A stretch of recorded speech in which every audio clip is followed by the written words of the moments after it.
안녕하세요. 넝쿨입니다. 영화 브레이브하트 보셨나요? 넝쿨은 어릴 때 이 영화를 보며 멜 깁슨이 프리덤을 외치며 죽어간 마지막 장면에 폭풍 눈물을 흘렸었어요. 스코틀랜드의 전설적인 영웅 윌리엄 월리스의 일대기를 그린 영화 브레이브하트. 이 영화에서 오늘의 주인공 이사벨라가 나옵니다. 소피 마르소가 연기한 아름다운 이사벨라는 프랑스 출신의 잉글랜드 왕비였고 윌리엄 월리스와 사랑하는 사이가 됐죠. 물론 영화일 뿐입니다. 이사벨라와 윌리엄 월리스가 실존 인물이란 점을 빼곤 이 영화는 100% 픽션입니다. 이 영화에 나온 이사벨라의 모습과 역사에서 평가되는 이사벨라는 상당히 다릅니다. 역사적으로는 파무파탈, 아름답지만 잔인하고 계략에 능한 여성으로 보더라고요. 다른 문학작품에서도 이렇게 그려지고요. 14세기 인물임을 감안할 때 이런 평가를 받는 여성은 아주 드문 케이스입니다. 이사벨라의 아버지는 아름다움으로 유명세를 떨쳤던 필립 4세입니다. 이사벨라는 아버지를 많이 닮았다고 합니다. 어릴 때부터 파리에서 최고급 교육을 받고 자란 이 아름다운 프랑스 공주는 12살의 나이에 잉글랜드의 왕 에드워드 2세와 결혼하게 됩니다.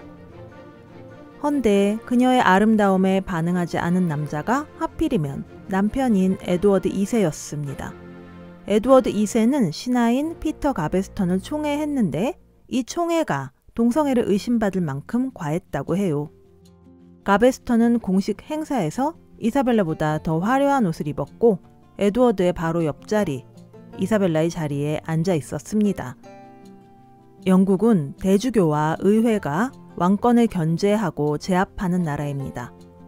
에드워드와 가베스턴에 대한 불만이 의회를 통해 군주의 권리 행사를 압박하게 됐고 이 과정에서 왕이 총애하던 가베스턴이 귀족들에 의해 참수형에 처해지는 일이 발생합니다. 이 과정에서 왕의 승인은 없었습니다. 여기서 처음으로 이사벨라가 정치적 능력을 발휘하게 됩니다. 분노에 찬 에드워드 2세와 귀족들 간의 갈등을 중재하게 된 거죠.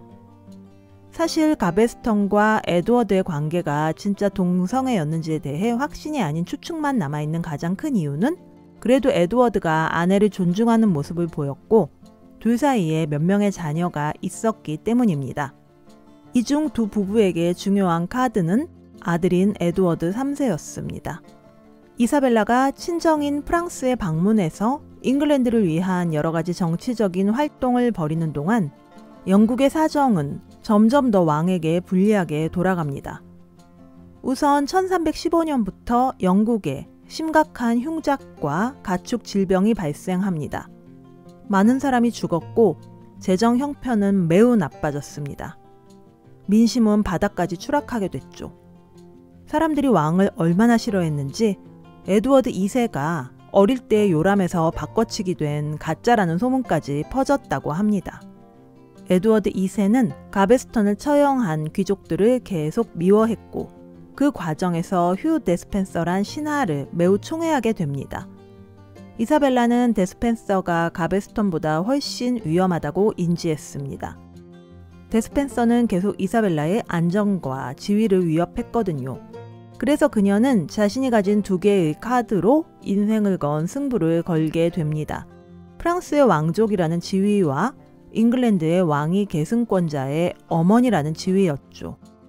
프랑스 내 잉글랜드의 영토인 아키텐 지역에서 분쟁이 일어났습니다.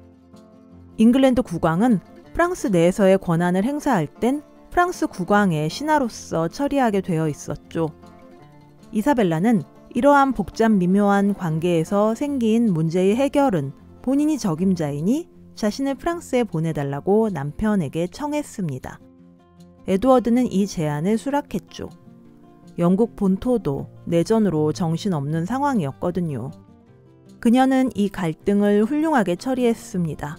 이것으로 남편의 신망을 얻었죠. 그리고 미래의 에드워드 3세인 아들을 프랑스로 데려오는데 성공하게 됩니다. 아들을 그녀 곁에 두자마자 그녀는 바로 태세를 전환합니다. 남편의 총애를 받는 데스펜서를 비난하기 시작했어요.